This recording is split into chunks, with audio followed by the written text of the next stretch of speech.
Hey y'all, what's up? Welcome back to this dirty old garage, and I just wanted to go ahead and make a quick video about this new first look at Jason Voorhees, the brand new one. You know, we've had the lawsuit, we haven't had a new movie since 2019, or I'm sorry, since 2009, and now Jason's coming back, and I've got some thoughts on it, and a lot of people have thoughts on it. Even Spot apparently has some thoughts on it. But let's go ahead and take a look at the article, and if you're new to the channel, do me a solid. Like and subscribe, all that YouTube stuff, you know, it really helps out. But now let's take a look at the new Jason universe. Alright, so here we are. Meet the new Jason Voorhees as the Friday the 13th franchise celebrates 45 years of slaying. First look. This is from Adweek. It was put up a couple of days ago. Spot's a little too excited. So now we get Adweek has your exclusive peek at the horror icons makeover. Okay, you ready for this? This is the logo, Jason Universe, and the new mask. And you know, at first glance, yeah, it's not necessarily that bad.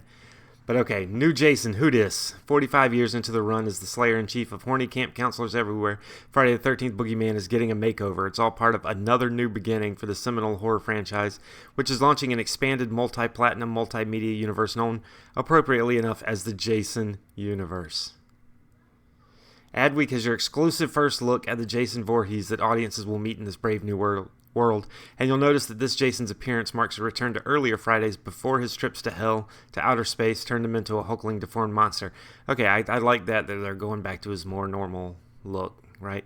We strive to maintain Jason's original essence while continuing to move toward the future with a defined look and feel that takes Jason into the next chapter, confirms Rob Barsamian, president of Horror Inc., the company that's been part of the character's past, present, and future. We're also working with both familiar and fresh franchise voices to strike that balance. Alright, and here you go. This is your new Jason.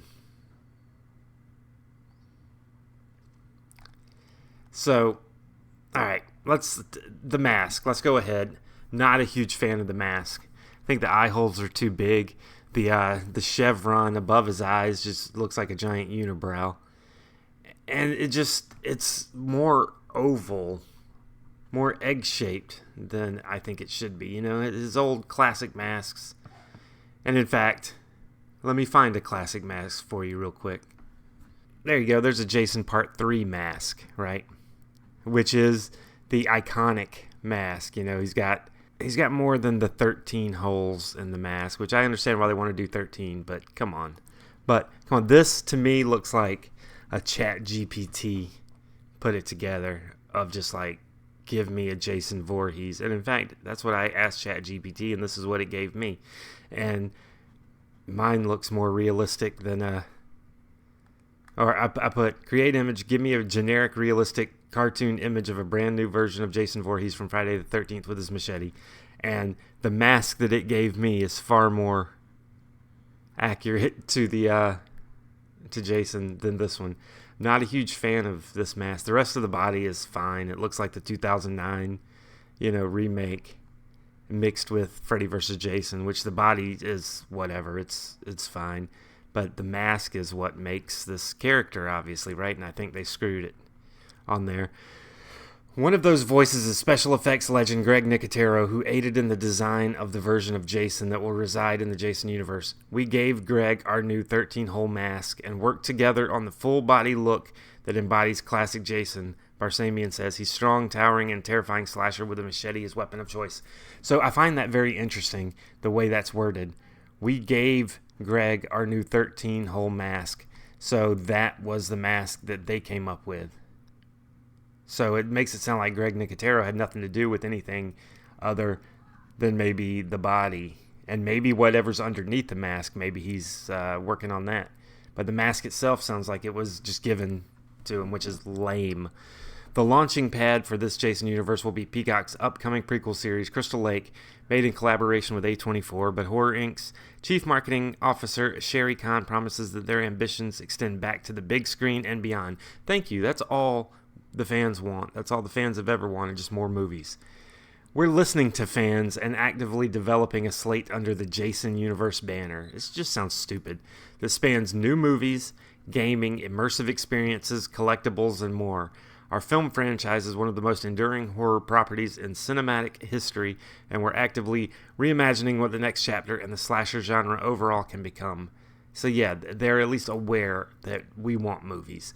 I don't care. I mean, I would love a new game in the Friday the 13th, like the Friday the 13th game we had that was killed because of the lawsuit. You hear my dog.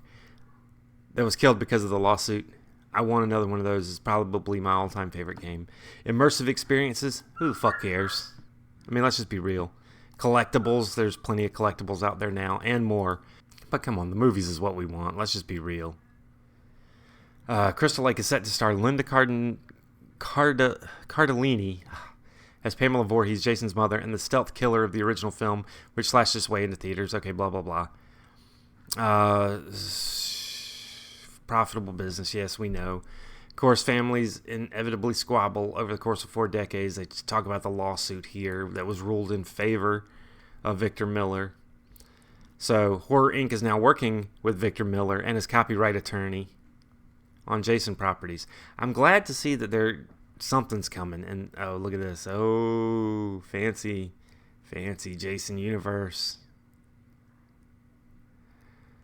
Khan says that Horror Inc. is actively seeking out brand partners for the franchise's presence beyond movie and TV screen. Who cares? Start with the movie. That's what we want. That's what every Friday the 13th fan wants, is the movie.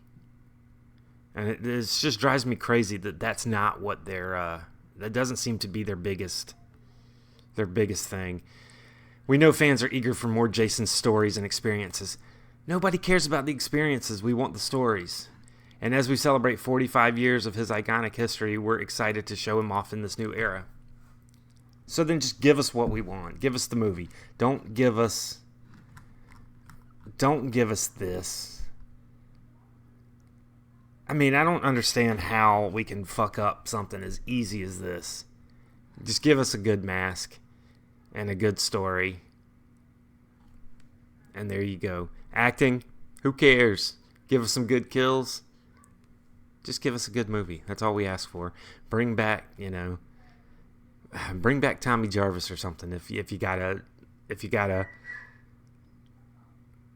pander to the audiences. But yeah, I'm not sold on that mask. I think that mask is lame. Okay, but that's just me. What do you think about it? Let me know. So yeah, let me know in the comments what you think of this new Jason. I think it's lame. I don't like the way the mask looks at all, and I don't think they know what they're talking about. We just want movies. That's it. Hopefully the A24 Peacock show will be a good start, but we just want Jason back, man. It's been way too long. It's been 16 years since his last movie, and it's just, in the 80s we had 8 of them within the 1 decade. So yeah, come on, man. Come on, give us some Jason. We want Jason back. And if we can get a new game in the style of the gun game that we had, all the more power. But start with the movies. Don't start with the interactive experiences and all this other bullshit. Just give us what we want as fans. Okay? All right, I know you guys are listening. Horror Inc. Give us what we want. Make it work. Ain't nobody making money while it's just sitting on the shelf. So anyway, I'm going to go strangle a dog. I'll see you next time. Stay fresh, blood bags.